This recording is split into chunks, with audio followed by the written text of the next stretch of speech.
So, welcome everyone. Uh, Thank you for this opportunity for me to present on vascular trauma.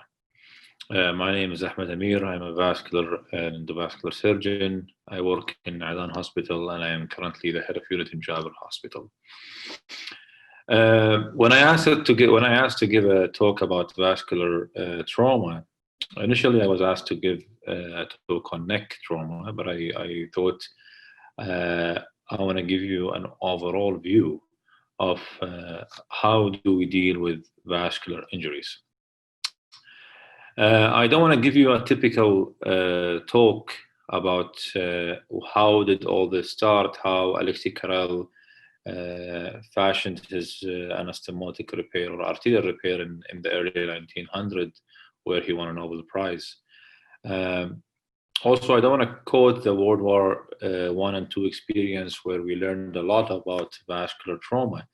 I want to make it as straightforward as possible for you guys. I know some of you are sitting at their general surgery boards. Probably the majority of you are from general surgery, and I want to give you something that will benefit you in your future career and in your exam.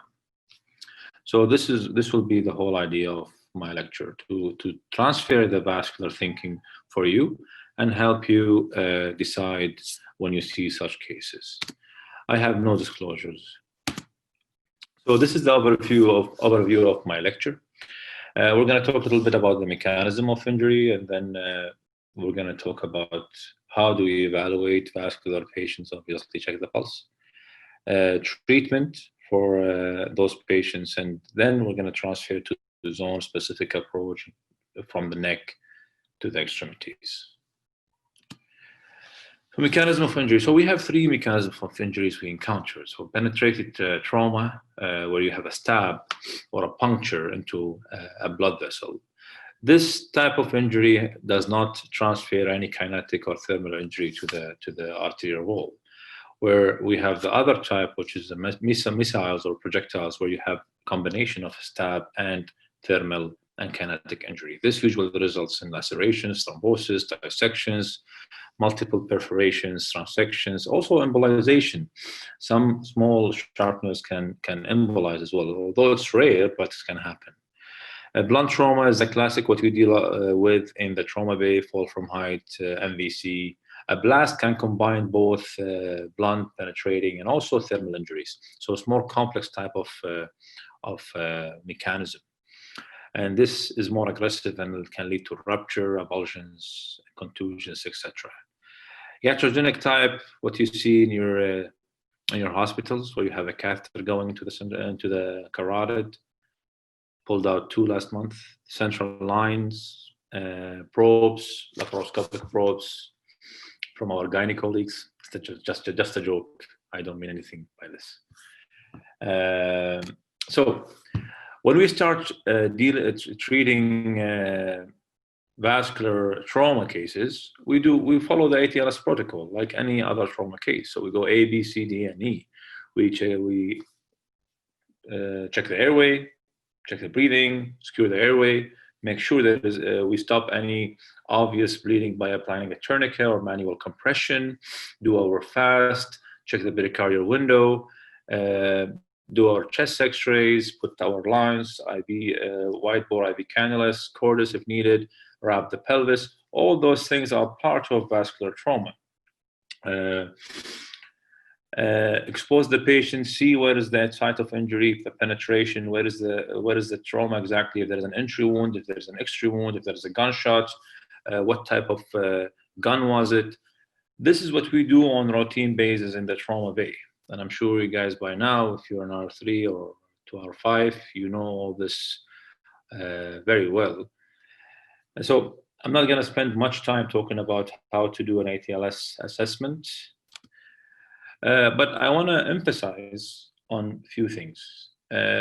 History is very important when you deal with vascular trauma. When you deal with vascular patients, regardless, you want to know the mechanism. You want to know type of weapon. Was it sharp? Was it a shotgun? What type of weapon was it exactly? It will help you plan your procedure. Was there any bleeding at the scene that stopped when the patient arrived? Timing is very, very important. You want to know if there is acute ischemia, how long was the limb ischemic, and you want to ask about the neurological status, if there's any history of drug abuse. It's important to affect your management. You want to know if this patient was on any kind of drug, and then you move out. You move to the physical part of the assessment, physical examination. You want to know the location of the injury. You want to palpate the pulses, check if there is any long bone fractures, assess Doppler signals. Doppler signals are important, and I'll come to this later during my talk. You want to see that. You want to check the temperature of the limb, if there's any mottling, pallor, numbness, paresthesia, 6Ps. You all know the 6Ps from med school.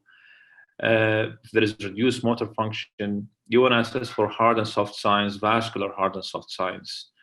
If there is any associated injuries like head trauma, musculoskeletal, GI, or genitourinary, so you have to know the overall picture. It will affect your management as well. Know your anatomy. When you present a case, you have to know where is the wound exactly. If it's in the mid-thigh, anteriorly, posteriorly, if it's on the dorsum of the foot, plantar aspect. So just try to use anatomy, surface anatomy, when you describe an injury. So the hard and soft signs, vascular hard and soft signs. There are hard and soft signs also for aerodigestive injuries, but we're going to talk today, concentrate on vascular hard and soft signs. Why do we need to differentiate between soft signs and hard signs? So hard signs means you need to go to the OT right away. You have to go to the OR right away. And those signs are active bleeding, pulsatile bleeding, hematoma expanding. If you have ischemic limb, 6Ps, we said that. If you have end organ ischemia, and if you have a palpable thrill or audible bruit. Bruit is difficult to listen to in the trauma bay, let's be honest. A palpable thrill, I personally don't think we need to jump to the OR if the patient's stable. If we have a palpable thrill, we can investigate that more with some sort of imaging to plan our intervention. But this is what's mentioned in the textbooks usually. And you should know when you have those signs, that's most likely you're dealing with vascular trauma. And if you have expanding bleed or hematoma or active bleeding, you need to go to the OR right away. Soft signs mean you have time to investigate. So if you have reduced pulses, if you have bleeding at the scene that stopped from the wound, if you have neurological deficit, if you have a fracture that's in close proximity to a vessel like a femoral artery, for example, if you have a tibial fracture or a femur fracture, abnormal ABI as well as a soft sign. But I can't remember when was the last time I did an ABI for a trauma patient, to be honest. It's not very convenient, but it's out there. And if you have abnormal waveforms, if you have reduced biphasic, monophasic waveforms, this is a soft sign. And waveforms, if they're present, they're a soft sign, but if they're absent, it's very, very concerning. If they are present, then you might have some time to save this limb, and you have time to investigate. But if they are absent, then you're probably dealing with a type 2A, B ischemia that you need to rush to the OR right away. What type of investigations do we do for vascular trauma? We start with a simple X-rays, check for fractures, Doppler, handheld Doppler. Those are available in the trauma bay. Duplex is not very convenient. We don't do that. Duplex is convenient for follow-up. If you want to follow up a patient after, if you have a small intimal flap in an artery or a small pseudoaneurysm, you want to follow up, then duplex is a good option. MR angio is not convenient in the context of trauma. CT angio is a gold standard in my eyes. CT angio is fast. You can have it any time of the day. Takes about 10 minutes. You can reconstruct it. You can plan your intervention from it. You can measure, decide what type of stent do you want to use. You can put a strategy for your intervention based on CT angio. So CT angio is my favorite in the context of trauma. Conventional angiography, it's helpful if you have a hybrid room. We do have a hybrid room, and Javers also has under construction or future hybrid room coming, hopefully. So it's very, very helpful in the context of trauma. You can do a lot of interesting things with it. You can embolize, you can stent, you can do X-fix in one setting, so you don't have to move the patient around. So it's very, very useful. Always try to image if you can. If you have time, try to image the patient. It will help you operate your intervention. And vascular surgery is about planning. If you plan it right, the rest is a bread and butter, I would say. But you have to plan the intervention. If you don't plan it right, then you're going to struggle in the operating room. Also, imaging is useful as you might encounter some occult injury that you or that you can conserve on. So it might change your approach from intervention to conservative treatment. Treatment options. In general, we can conserve on a vascular injury. Start anticoagulation or antiplatelets. You can do endovascular intervention where you use a metallic stent or a stenting graft. A stenting graft is a metallic stent with a layer of polyester, so it's a covered stent. But you can embolize the hypogastrics, for example, and we can do thrombectomy, whether using an angiojet or a penumbra device where you can suck out the thrombus, or you can do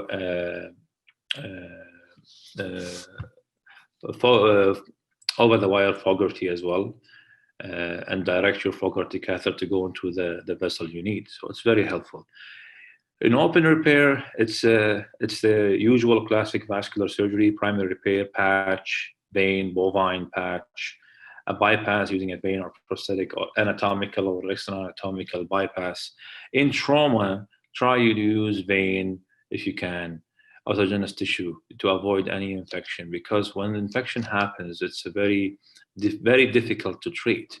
So if you can use a vein, then go ahead and use a vein. In Kuwait, we have a lot of diabetics, and the infection rate is higher than other areas of the world. So I would use a vein if I can.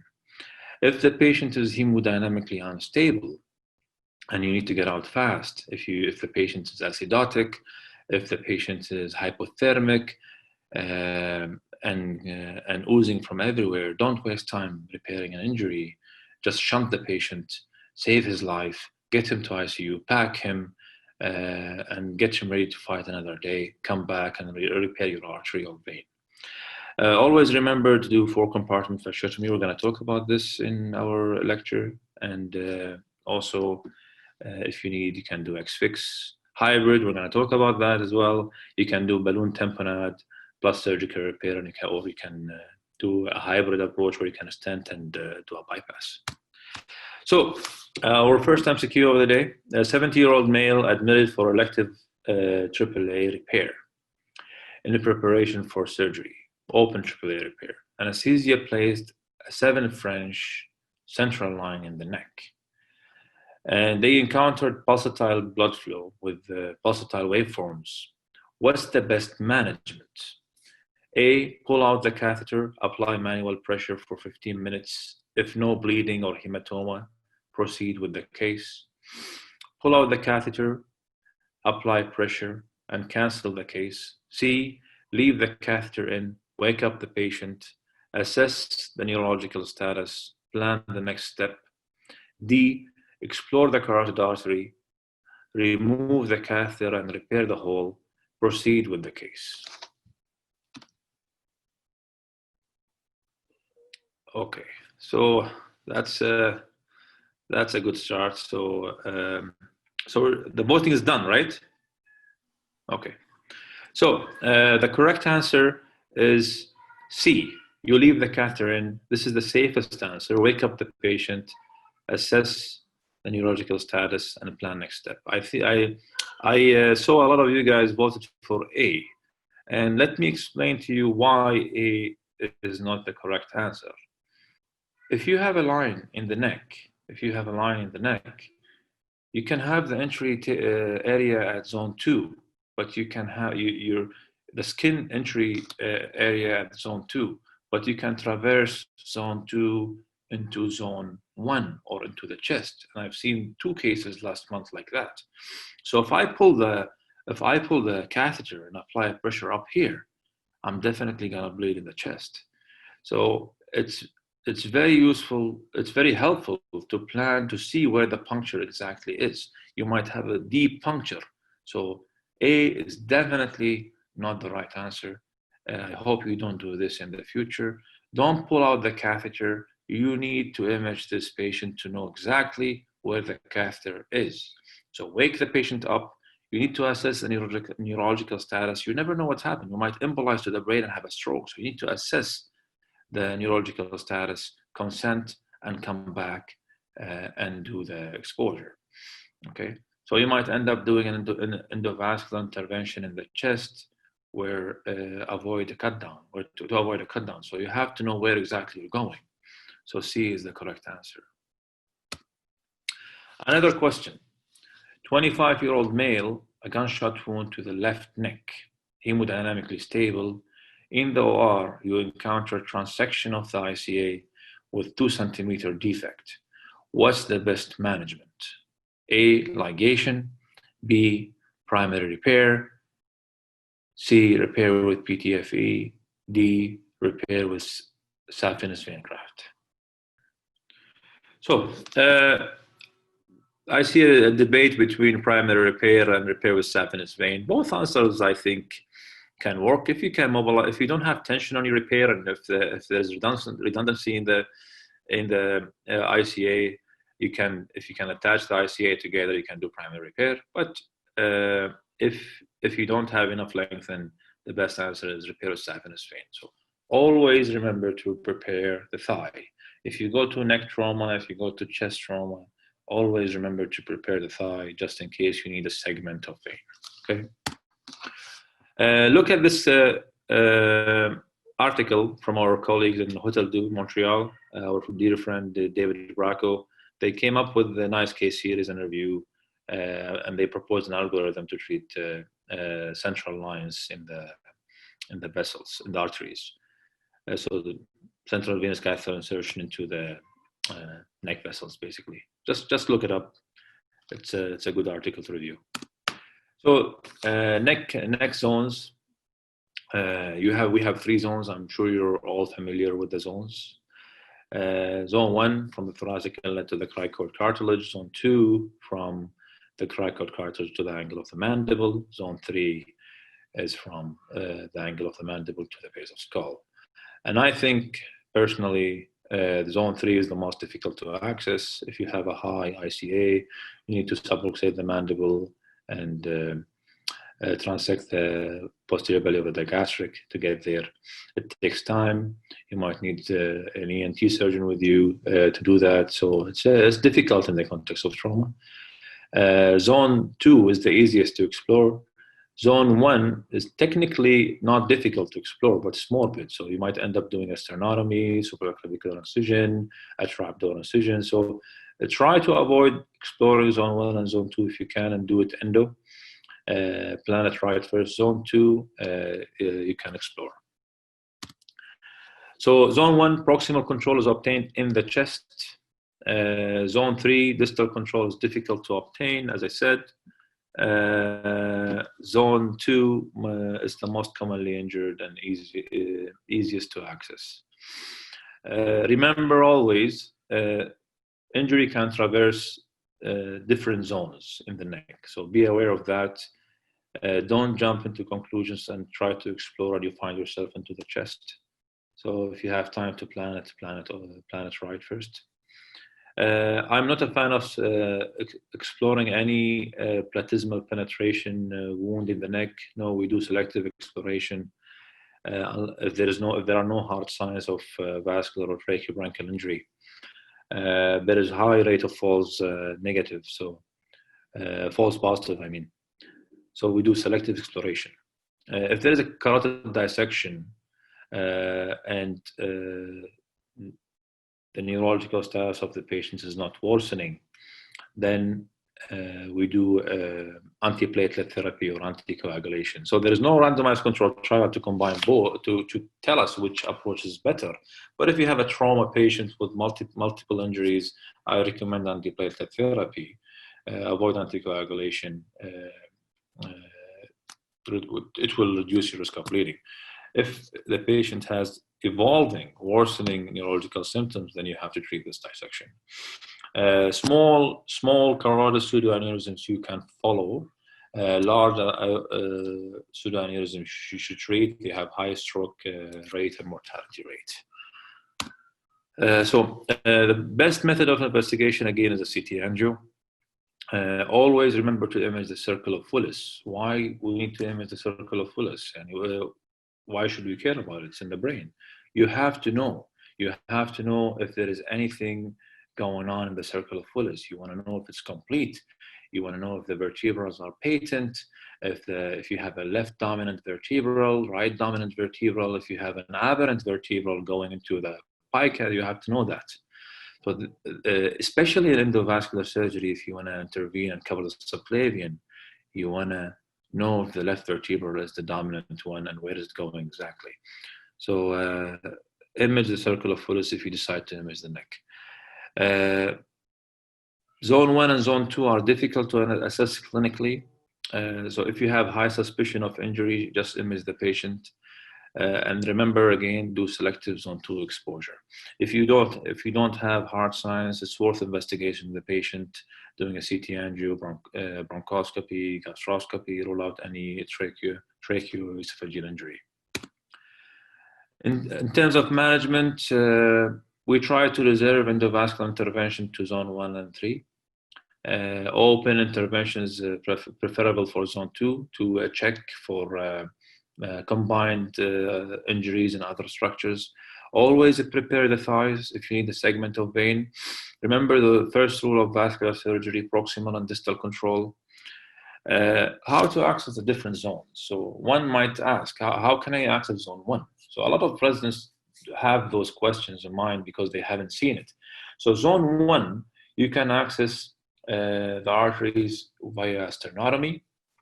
You can do, if you want to access the innominate or the deep left carotid, you can do a sternotomy.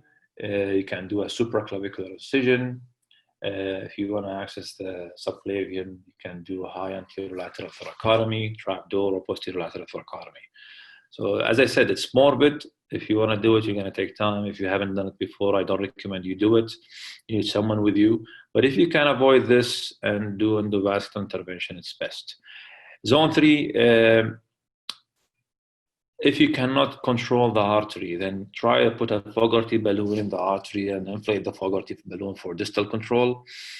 If you cannot, then put a wire in the ICA and put a self-expandable covered stent via band and suture the via band to the common carotid artery. This is one way of doing it. If you can't and the patient is dying and you have evidence of massive neurological trauma, and you have no other option, you can ligate the ICA. But I would not do that unless I have no other option and the patient is dying on me, because this is associated with a high mortality rate. So try to avoid this. An easy way to do in the hybrid operating room, if you, let's say you cannot control the bleeding in the chest and you're struggling to do that, just put a balloon from the femoral artery into the arch vessels. You can access it. If you have a hybrid room, you can access the femoral artery, put a sheath in the femoral artery, a wire, cannulate the carotid or the innominate or the subclavian, and inflate the balloon to get a proximal control. It takes like 5 minutes to do that, maybe less. For the ICA, you need a vein conduit. It's a similar size. So the great saphenous vein is the best option for ICA repair. The common carotid artery, diaphragm or PTFE, is recommended because of the size match. Some people advocate using the SFA, but this will complicate your surgery because you have to repair the SFA in the leg. If you have an esophageal injury, try to drain this away from your vascular repair and put a muscle flap. Those are general principles, and you have to keep this in mind. And again, this slide might be useful for you guys. You ask me a lot, how do you access the innominate, the right subclavian, median sternotomy? If you want to access the right subclavian above the clavicle, you can do a supraclavicular incision as well. The left subclavian is difficult to access from a sternotomy, so you do a thoracotomy, anterolateral high or posterolateral thoracotomy. If you want to access the mid segment of the subclavian, you do a supraclavicular incision. Zone 1, we talked about that. Balloon occlusion via radial or brachial arteries. If you have a subclavian injury, let's say, or not, if you want to get proximal control in the subclavian, you can do a brachial artery approach where you put a wire from the brachial artery, radial artery, and inflate a balloon in the subclavian. This will tamponade your bleeding and will give you time to explore the artery. If you want to do that, if you don't want to do that, you can just put a covered stent. If it's deep in the chest, you can put a covered stent and cover the defect. So we have a lot of tools, a lot of options to treat the same problem. And every case is a different scenario. The subclavian artery, if you're losing it and you cannot fix it, and the patient is coagulopathic and you want to get out fast, you can ligate the subclavian artery. It rarely causes upper extremity ischemia. We cover it like 90% of the time when we do trauma TVAR, and we have no landing zone. Never had an issue. But always remember to check the left vertebra and the circle of Willis if you want to do that. MCQ question. A 30-year-old male, MVC, GCS 13/15, heart rate 100, BP 170, left-sided hemothorax, rib fractures 57 on the left side, negative fast. He has a fractured right femur. Pan-CT showed aortic pseudoaneurysm at the isthmus. This injury is considered grade 1, 2, 3, or 4. This is straightforward. You should get that. Okay. So it's a grade 3 aortic injury. So pseudoaneurysm is a grade 3 aortic injury. Grade 1 is an intimal tear. Grade 2 is intramural hematoma. Grade 3 is a pseudoaneurysm. Grade 4 is rupture.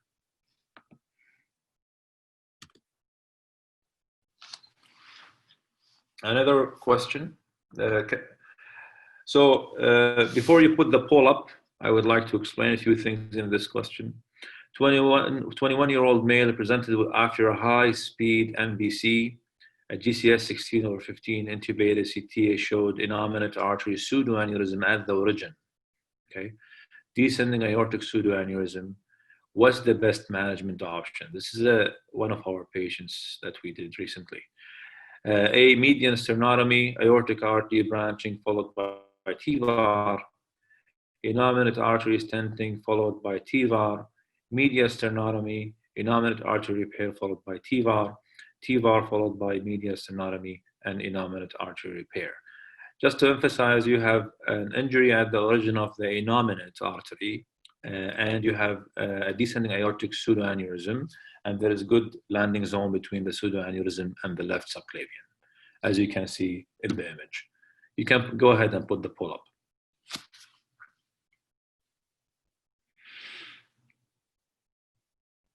Okay, so I think the correct answer here is TVAR. It takes like 20 minutes to do.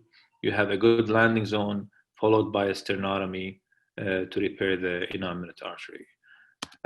This is another image of after the TVAR. We sealed the descending aorta, and we have a big pseudoaneurysm at the origin of the innominate. Our main concern was this could be at the junction between the innominate and the aortic arch, and a stent might not be a good idea to seal this zone. So we decided to do it combined with cardiac surgery. We did the TVAR. It took us about 20 minutes to finish, maybe less. And then they went ahead and did the stenotomy, and they repaired innominate artery. The patient survived. I saw him in the clinic a few months ago. So consider when you have a thoracic aortic trauma, control your blood pressure systolic at 100 to 120. Start beta blocker infusions and nitroprusside. Timing of the repair is very, very important. You don't jump into conclusions and decide to repair the aorta right away. You might have other more life-threatening injuries need to be fixed, especially if the aortic injury is stable. If you have a grade 2, you can wait. If you have a grade 3 and 4, and you have grade 4, you have to intervene right away. There's no other option. But you have a grade 3 as small pseudoaneurysm, you can wait, control the blood pressure to reduce your risk of rupture, and deal with other life-threatening injuries first, and then do the aorta. So you have to plan it right, and you have to plan the timing right. If you have combined brain and aortic injury, then you have to do the aorta first, because for brain injuries, you need a high blood pressure to increase your brain perfusion. So we need to do the aorta first. Always check the cerebral circulation. We mentioned that before. Use a short stent. We use our stent. The stent we have on shelf is about 10 centimeter long. I think there are 60 centimeter long stents as well now. 60 millimeters, sorry. So use a short stent to reduce your risk of spinal paraplegia. And if you want to cover the left subclavian, make sure you have you check your left vertebral artery. Make sure it's not the right vertebral artery is patent and the circle of Willis is patent. If you have a dominant left vertebral or aberrant left vertebral, consider doing a carotid subclavian bypass before TVAR. This is one of my favorite pictures. Actually, it's a thoraco-abdominal repair. It's very morbid. We don't do it for a trauma setting.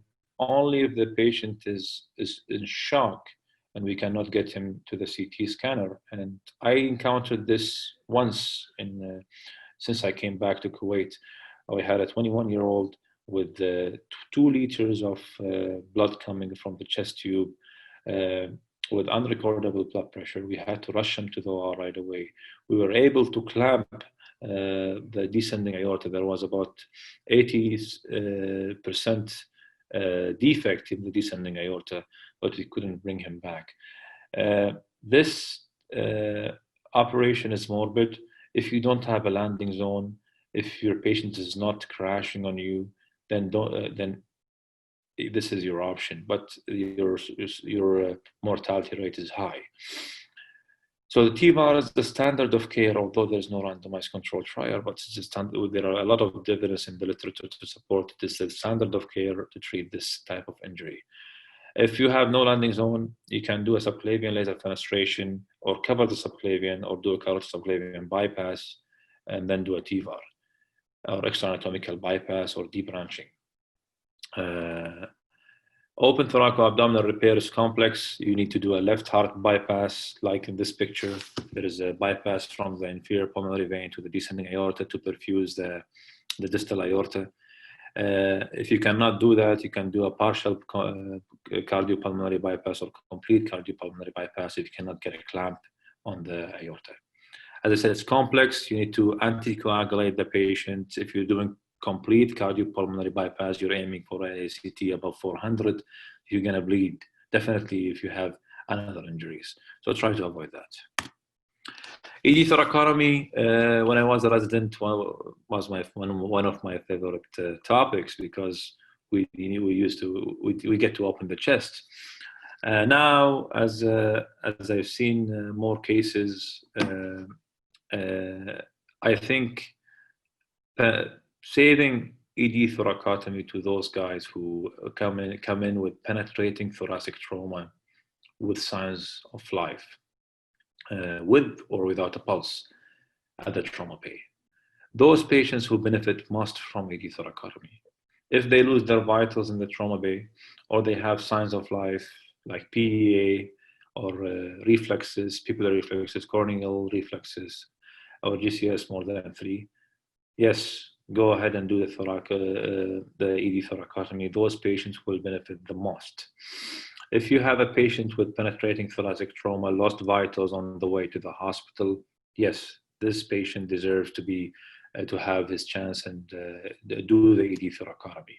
You can do it also to resuscitate a patient with extrathoracic bleed with signs of life, losing vitals in the trauma bay. Yes, you can do it for those patients, but never do it for blunt trauma with no signs of life.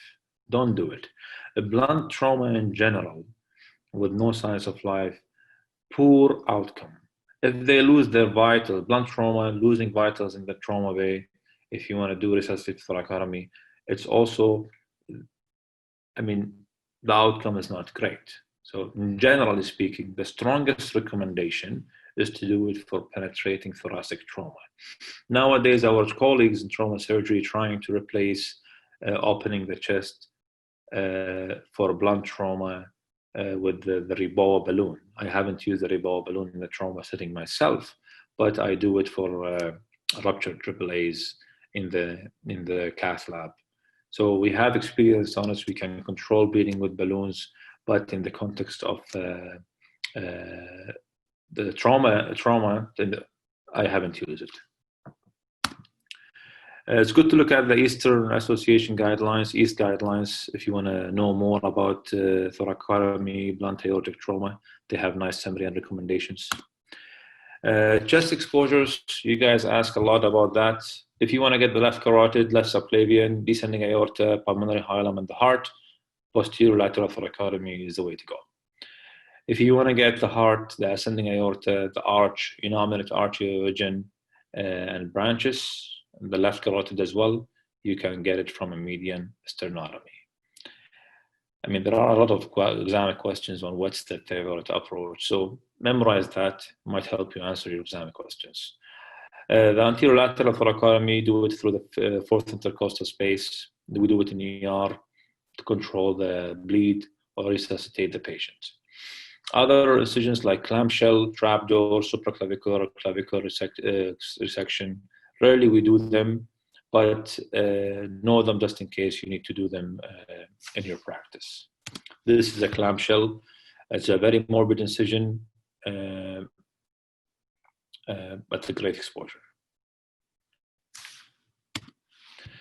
MCQ, at the completion of a sleeve gastrectomy, your assistant noticed a central retroperitoneal hematoma approximately 12 centimeters in size. The hematoma is stable, not expanding, and the patient is hemodynamically stable. What is the best management? Close the abdomen, monitor the patient in recovery. Close the abdomen, go to the CT scan to rule out vascular injury. Open the retroperitoneal peritoneum laparoscopically and look for the bleeding site. On-table angiography, covered stent if evidence of bleeding, laparotomy, and exploration. This is interesting.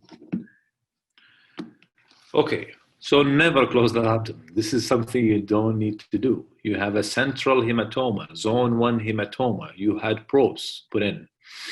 So you have to explore this hematoma. Do a laparotomy, explore this hematoma. It's a 12 centimeter. You put a probe in, you never know what you hit. So if you explore the hematoma, make sure you don't have arterial injury. So laparotomy and exploration is the correct answer. The abdomen is divided into 3 zones: zone 1, zone 2, and zone 3. There is another zone that you need to know about, but don't ever go there. It's zone 4, where the liver is. So forget about this zone. Don't touch it. Don't play with it. If you can, just pack it and get out. So zone 4 is very simple. 1 and 2 and 3 we're going to talk about in this lecture. So penetrating retroperitoneal hematomas, you explore them all, except zone 4. They do well with compression. Blunt trauma to zone 1, you explore. Zone 2, selective exploration. If there's expansion, pulsatile, hematoma, and organ ischemia in the context of blunt trauma, you explore.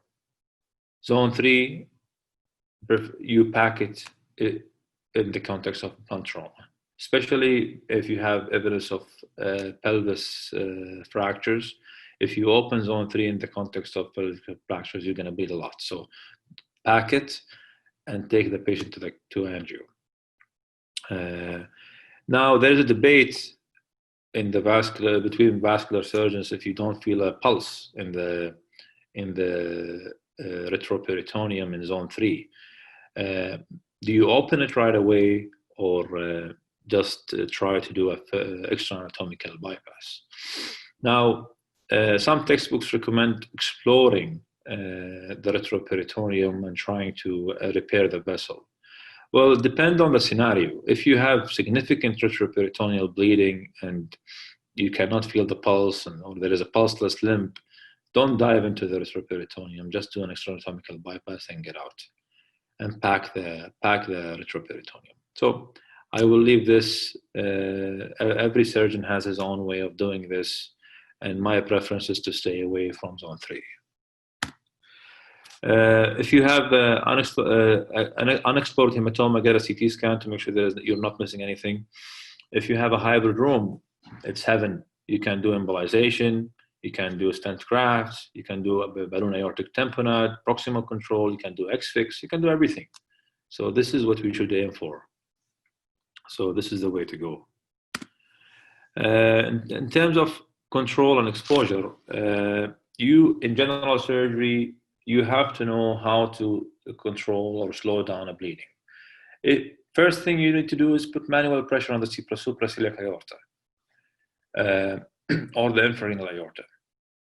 You have to know how to expose the supraceliac aorta. We'll come to this now. And the infrarenal aorta as well. If you're stuck, just put a balloon in the aorta and inflate it. If you cannot, for some reason there's significant hematoma in the abdomen and you cannot see and you need to get control, open the chest. Just do an anterolateral thoracotomy and clamp the aorta in the chest. We don't recommend that. You don't want to increase your stress, the patient's stress, but this is an option. You have to know Mattox maneuver and cattle brush maneuver as well. We're going to talk about this in the next slides. Doctor, sorry to interrupt you, but we have one question with regards to the previous slide about the retroperitoneal hematoma. Someone is asking, please, why do you need to explore the patient if he's hemodynamically stable? It's zone 1. Technically it's a zone 1 trauma. You don't know, how did you get this hematoma in zone 1? Is it blunt or is it penetrating? Definitely penetrating because you put probes in. So penetrating trauma, blunt trauma, zone 1, if you encounter it in the operating room, you have to explore it to make sure you're not missing any significant bleed, because zone 1 you have the cava and you have the aorta. So even if the patient hemodynamics is stable, I will explore this zone 1 hematoma. So in this picture, you see Mattox maneuver. So Mattox maneuver, you mobilize the left colon, the spleen, the left kidney medially, and this will give you excellent exposure to the supraceliac aorta, celiac, SMA, and left renal branches, and the aorta down to the bifurcation and the left external iliac. So if you want to expose the aorta, if you have central hematoma, you want to, or zone 1 supramesocolic hematoma, you can expand the aorta this way. You mobilize you do the Mattox maneuver to get the aorta. If you want to see the cava, if you have a zone 1 hematoma and you want to see the cava, you have to move to the cattle brush maneuver, where you mobilize the right colon, take down the hepatic flexure, and localize the duodenum to get you to zone 1 cava, the cava region. This maneuver will also explore the infrarenal aorta for you and the right iliac. So those maneuvers are must. If you want to deal with trauma, you need to know those maneuvers very well. Now, how to control the supraceliac aorta? So first thing you need to do is to mobilize the left lobe of the liver, get it out of the way, and then mobilize the esophagus to the left, open the lesser sac, get to the aorta, divide the diaphragmatic crura overlying the aorta, and then put your clamp on. There is about a centimeter of thick tissue over the aorta. So you need to, blunt dissection is not helpful in this context. You need to divide the fibers and the peritoneum to get to the aorta. So don't do a lot of blunt dissection in this region. Now, the central hematomas, zone 1 hematomas are divided into two areas, supramesocholic and inframesocholic, based on the mesocolon, the transverse mesocolon. So if you have an inframesocholic, for me as a vascular surgeon, I'm comfortable exposing the aorta below the colon mesentery by just dividing the peritoneum overlying the aorta. You can mobilize the duodenum to the patient's right, find the renal vein, and then you can dissect the aorta free below the renal vein. So the bowel on the right, the mesocolon superiorly, and then you open the peritoneum overlying the aorta. So this is how to access inframesocholic zone 1. If you want to access supramesocholic zone 1, then you have to do the Mattox maneuver. Now, if you're stuck and you cannot do any, you cannot mobilize, and you want to temporize things till you get help, then you can get a balloon into the aorta or the femoral artery and just inflate this balloon in the infrarenal segment till you get help from a vascular surgeon to control things. So principles of repair, like any site, patch, primary repair, bypass, ligation, and shunt. If you're hemodynamically unstable, you want to get out, shunt the patient back and then get out. Okay, ligation is not recommended for certain vessels, but if you're exsanguinating and you're losing the patient, then you can ligate some vessels. You can ligate the hepatic, you can ligate the celiac artery, even the infrarenal cava, you can ligate that, but it's not recommended. You're going to end up with a lot of edema. So I don't recommend ligation unless you have no other option and you're losing the patient. Then probably it's justified, but try to avoid doing that. So shunt, put a 10 French shunt into the external iliac artery, for example, and secure it with the silk ties, and pack the patient, take him to ICU, warming, resuscitation, and then bring him back for a definitive repair. So MCQ. What is the most common compartment affected by compartment syndrome? Anterior, lateral, deep posterior, superficial posterior.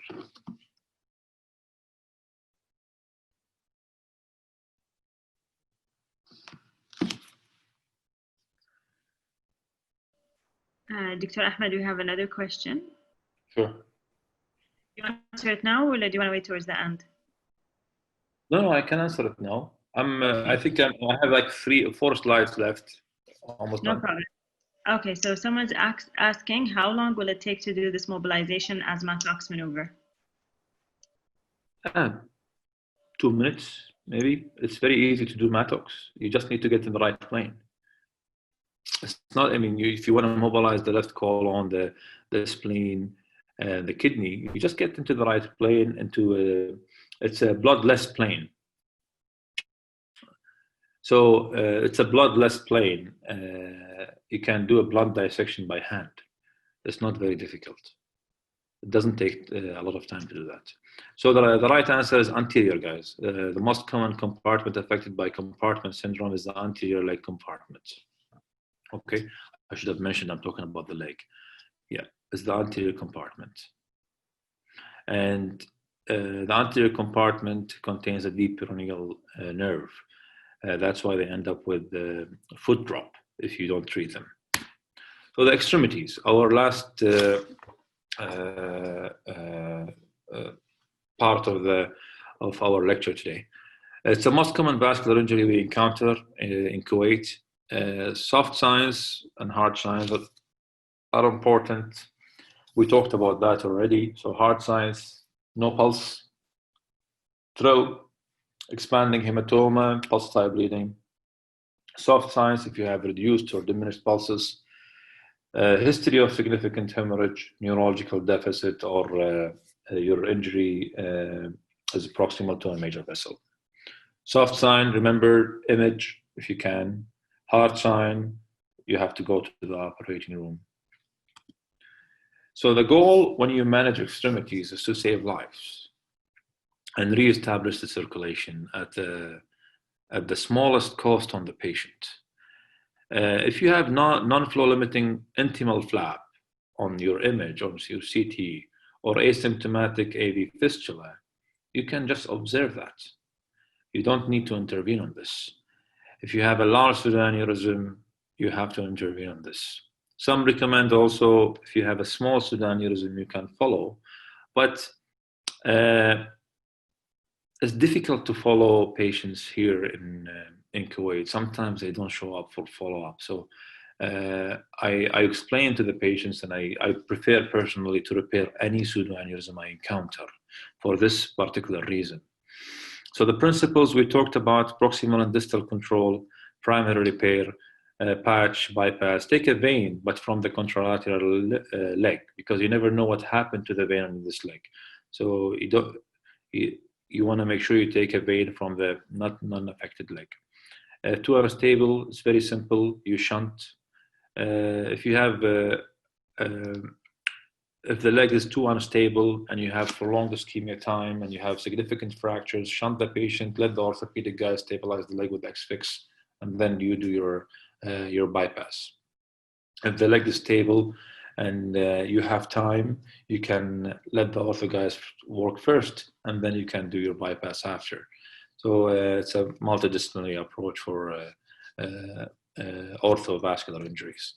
Make sure to debride all the non-viable tissues. If you do a bypass or a patch or whatever you do, cover with a viable muscle flap to protect your bypass.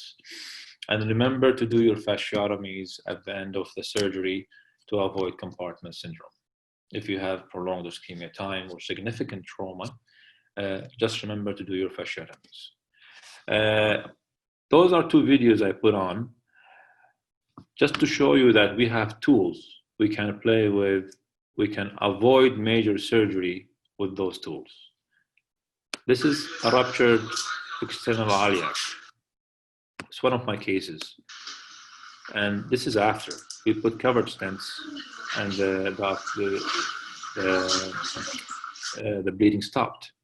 So sometimes you can, if you can, just avoid, especially if you have a high-risk patient that's bleeding and you want to get out fast, you can do a hybrid approach. You can pack, you can stent, you can do a lot of things nowadays. It's not a one-way street. You have different tools you can apply, okay? This is the beauty of vascular surgery nowadays. You have like 4 or 5 options to treat one problem, and you choose the best option for the patient and for you. So compartment syndrome, do 4 compartment fasciotomy, 2 incisions, one on the lateral aspect, one on the medial aspect. You open the fascia on the anterior and lateral compartments, and you have to take down the gastrocnemius and the soleus to get to the deep posterior compartment. So know how to perform fasciotomy. It might come up in your exam. If you have swelling, paresthesia, numbness, pain on passive flexion, diminished pulses or absent pulses, you're probably having compartment syndrome and you need to do a fasciotomy. Know also the upper limb fasciotomy, how to do it. You won't have a plastic surgeon available to do it for you sometimes. So if you need to do an upper limb fasciotomy, it's very simple. 2 incisions on the volar and the dorsal aspect. It doesn't take time. Just learn how to do that. The mangled extremity. We face this a lot in Kuwait. We have a lot of MVCs. So the injuries we see are on the extreme side.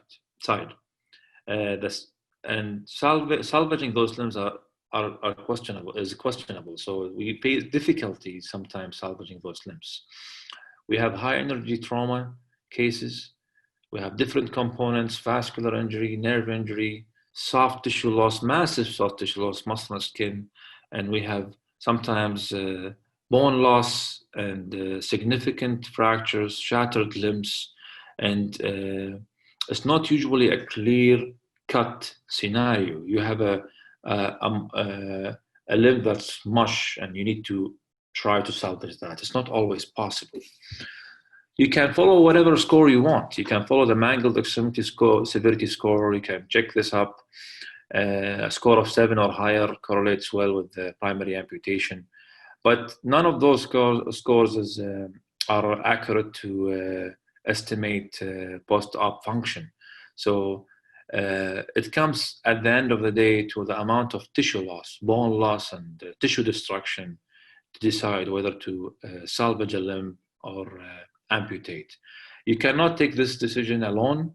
It's a multidisciplinary decision. So you have to call a vascular surgeon, orthopedics, plastics, and neurosurgery to decide if this limb can be salvageable. I can connect a vessel, but if I have no coverage, what's the point of doing that, right? So the orthopedic will say, I can put the bones back together, but if you have no nerves, the nerves are gone and the vessels are gone and the patient is dying. So what's the point? So it's a multidisciplinary decision. It's not a one-man show. So always remember this. If you have this kind of injury, just get help and ask for the appropriate people to help you. Okay, the goal always, remember, to save life and give the patient a functional limb. There's no point of salvaging a non-functional limb. Thank you very much. I think I am on time, 1 hour.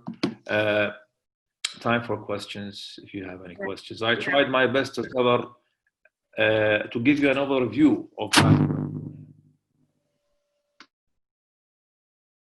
the future. What we can do is to talk specifically about the neck, abdomen, chest, and extremities in more details.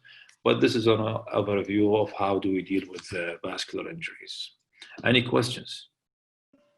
Yes, يعطيك العافية دكتور. We have three questions in the chat panel.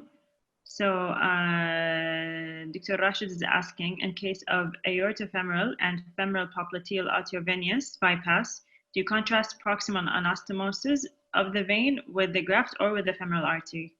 Or again?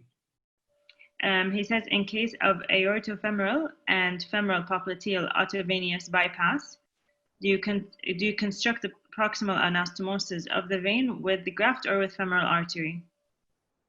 Construct.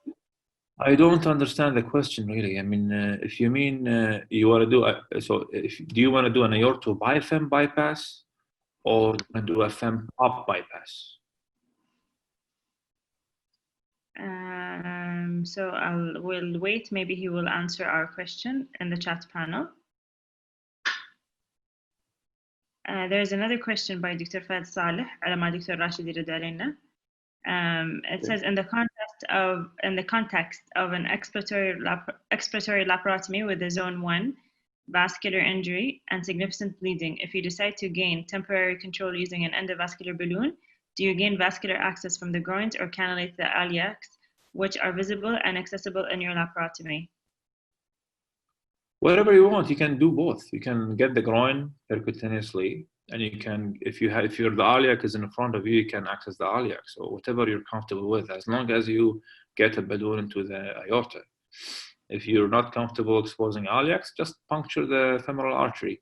It's easy. You can feel a pulse, and just put a pink needle in it, put a wire, and then put your balloon up.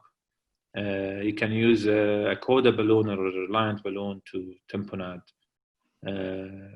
So whatever you can get, really. If you can get the infrarenal aorta as well itself, if you can get the aorta, you can puncture the aorta directly and put your balloon to temporize things until your help arrives.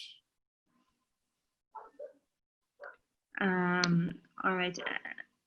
Dr. Saoud is asking, would the femoral puncture keep your OR field clear?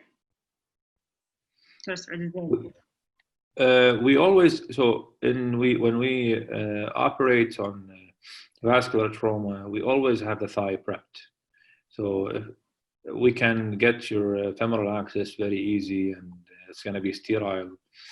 I usually drape, and if I have a patient, a trauma patient, I drape from the neck down, and then I expose the area I want to. So I'm already prepped in general from the thigh all the way to the neck. So if I want to get the femoral artery at the thigh, it's ready, it's prepped. I just need to remove the drape and expose it. We have another question. Can we take a venous graft from the short saphenous vein? Yes, of course you can. You can. It's an interesting question. Sorry, from the short saphenous vein is behind the knee. So you can take a venous graft from the short saphenous vein, but how can you do the dissection? You have to flex the knee. It's very awkward to do that in the context of trauma. What you can take is the superficial femoral vein. You can take that. We use the superficial femoral vein on both legs for something called the NACE procedure. If we have an infected aortic graft, infrared aortic graft, and we want to reconstruct that, we can use the superficial femoral vein from both legs to do the NACE procedure. So you can take the superficial femoral vein and the the short saphenous vein as well.